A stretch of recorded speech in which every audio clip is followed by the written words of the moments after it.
Welcome to War Bios, where we delve into the most pivotal battles in history, and I'm your host, General Biography. Today, we're going to explore one of the most fascinating and complex conflicts of the Napoleonic Wars, the Battle of Dresden, fought on August 26 to 27, 1813. This battle was a crucial turning point in the War of the Sixth Coalition, as it marked a significant defeat for Napoleon's forces and paved the way for the Allied victory at Leipzig just 2 months later. In the spring of 1813, Napoleon's army was still reeling from its disastrous Russian campaign the previous year. The harsh winter, coupled with the scorched earth tactics employed by the Russians, had decimated Napoleon's Grande Armée, leaving it a shadow of its former self.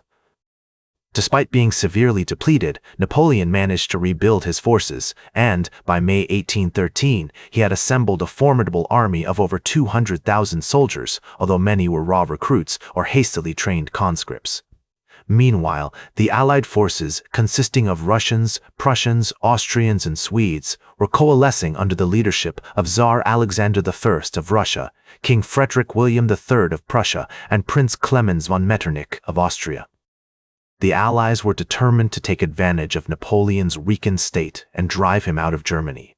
They formed a coalition that would eventually become known as the Sixth Coalition, united in their quest to defeat the French Emperor and restore balance to Europe. As the summer of 1813 wore on, Napoleon launched a series of military campaigns in an attempt to crush the Allied forces and secure his grip on Central Europe.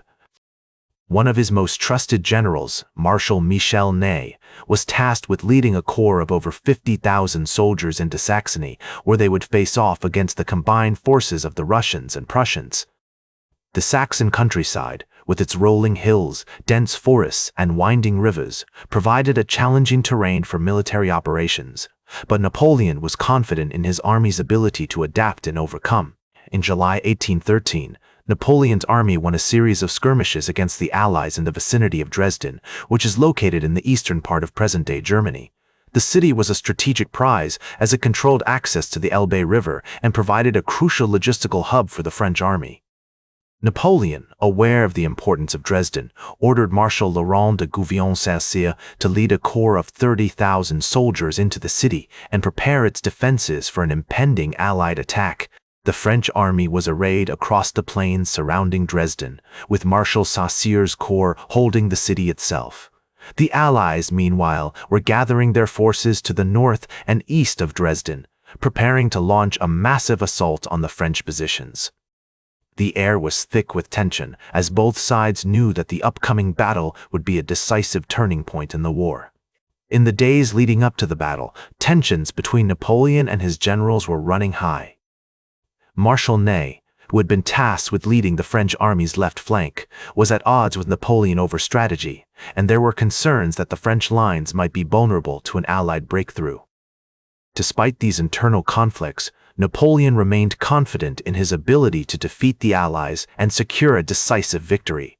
As the Allies began to assemble their forces north and east of Dresden, Napoleon's generals grew increasingly concerned about the vulnerability of the French lines.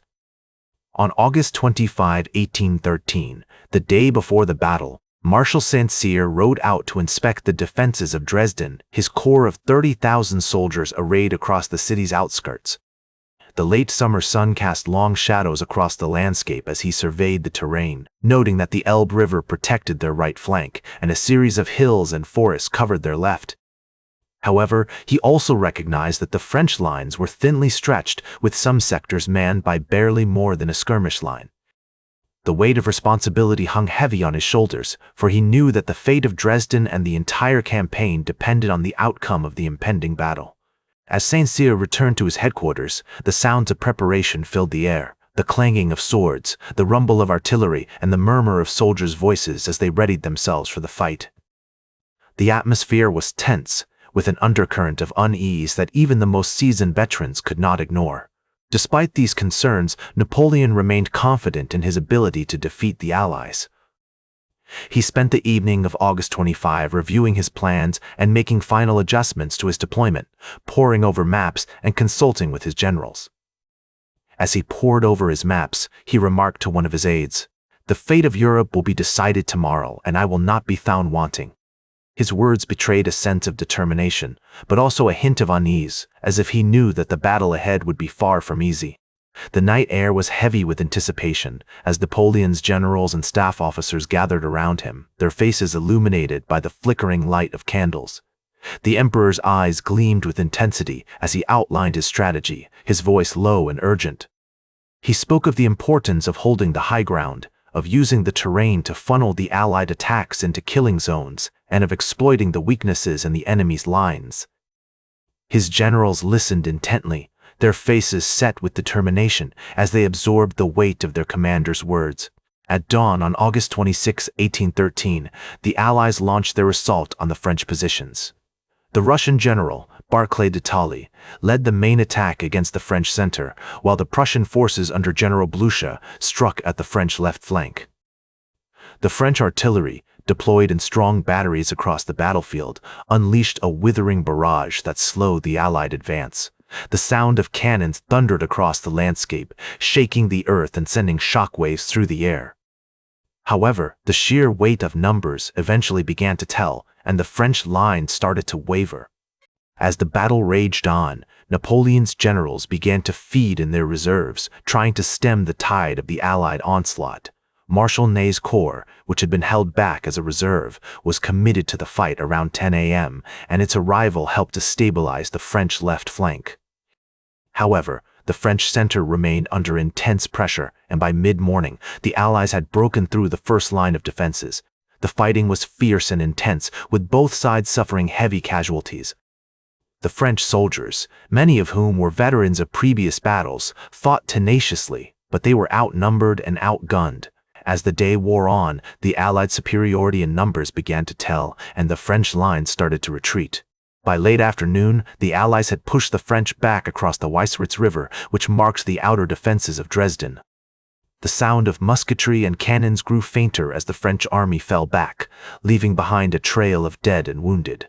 Napoleon's generals were gathering what remained of their forces, trying to regroup and prepare for another day of fighting. As night fell on August 26, 1813, the battle was far from over. The French army was in disarray, with many units broken or dispersed. Napoleon's generals were frantically trying to reorganize their troops, to find some semblance of order in the chaos that had engulfed them. However, the Allies were not about to let them rest. Under the cover of darkness, they began to move troops into position for a final assault on Dresden itself. As the night of August 26, 1813 wore on, the Allies continued to press their advantage, pushing the French back toward the city of Dresden like a relentless tide crashing against the shores of fate. The fighting was intense and chaotic, with both sides suffering heavy casualties as the sound of cannons and muskets filled the air, punctuated by the cries of the wounded and the dying.